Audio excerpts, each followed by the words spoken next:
আপনি কি খুঁজছেন যুগের সাথে মানানসই ক্রপ টপ ব্লাউজ যা হবে কমফোর্টেবল কিন্তু ক্লাসি? এক্সপোর্ট কোয়ালিটির ব্লাউজ যেখানে আছে টেকসই সুইং, স্টিচিং দুর্দান্ত ফিনিশিং। স্টিচিং এমন ভাবে করা হয়েছে যেন হালকা টান বা নিয়মিত ব্যবহারে কোনো ঢিলা ভাব না আসে। এগুলোর সেলাইয়ের ফিনিশিং খুবই নিখুঁত। ডিজাইনগুলো এমন যে ওয়েস্টার্ন অথবা শাড়ি সব লুকের জন্য মানানসই। সাইজ ভেরিয়েশনে রয়েছে 28 থেকে 48 পর্যন্ত।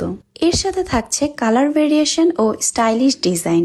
পেয়ে যাবেন white, blue, nude, black, maroon ও ম্যাজেন্ডা সহ অনেক কালার। আমাদের কাছে এখন ছোট হাতার গুলো অ্যাভেলেবল। ছোট হাতার মধ্যে অনেকগুলো কালার ভ্যারিয়েশন রয়েছে। আমাদের ক্রপ টপ পরে আপনি পাবেন হালকা নরম ও আরামদায়ক অনুভূতি। এটির স্টিচিং শক্তিশালী সুইং স্ট্রেচিং যা দীর্ঘদিন টেকসই এবং কমফোর্টেবল। আমাদের কাছে কিন্তু ফুল বডি ও ফুল হাতার ডিজাইনগুলো অ্যাভেলেবল। এখানেও আপনারা আপনাদের পছন্দ মতো অনেক কালার পেয়ে যাবেন। এগুলোর মধ্যে শর্ট হাতারগুলো অ্যাভেলেবল। এখন অর্ডার করলে পেয়ে যাবেন ফুল ক্যাশ অন ডেলিভারি। তাই অর্ডার করতে এই নাম্বারে যোগাযোগ করুন অথবা ইনবক্স করুন তাড়াতাড়ি।